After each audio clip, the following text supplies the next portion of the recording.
Super Random Japan. Nani?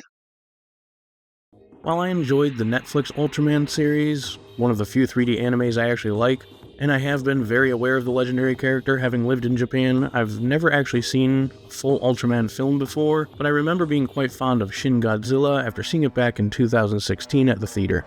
A few years later, the writer-director of that film, Hideaki Anno, famous for his series Neon Genesis Evangelion, had made 2 more films in his tokusatsu, or Shin Trilogy. After finding this out, I decided to finally see the second film, Shin Ultraman. It was not only exciting to see how Anno would follow up his previous film in the trilogy, but also to know what exactly an Ultraman film is like.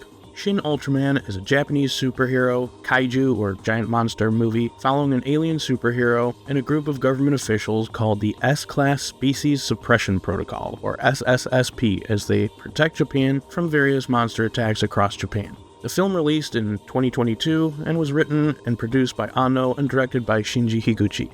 Like Hideaki's other projects, the film features heavy expositional dialogue, with characters discussing and deciding the best way to defeat the kaiju terrorizing Japan, and the inner workings of government officials regarding the various cases.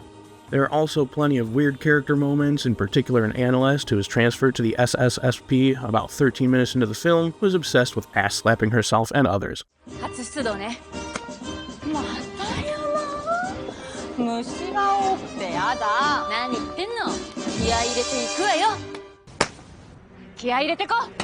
I love the Japanese take on what a diverse character is. Unlike Evangelion, Hideaki Anno's most famous work, or some other kaiju movies, this film isn't as dark or violent, but instead much more lighthearted and campy, which I'm assuming is more in line with how older Ultraman films were. After all, they were geared toward children and young teens.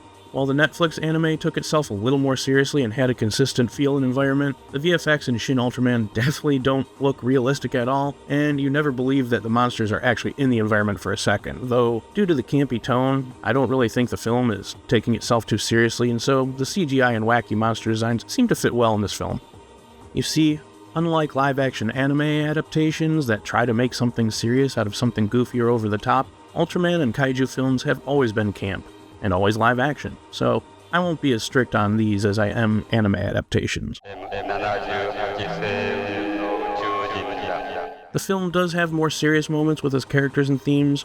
Similar to many kaiju films, there's a strong theme of humanity's will to live, and against all odds, will work together to fight for their future.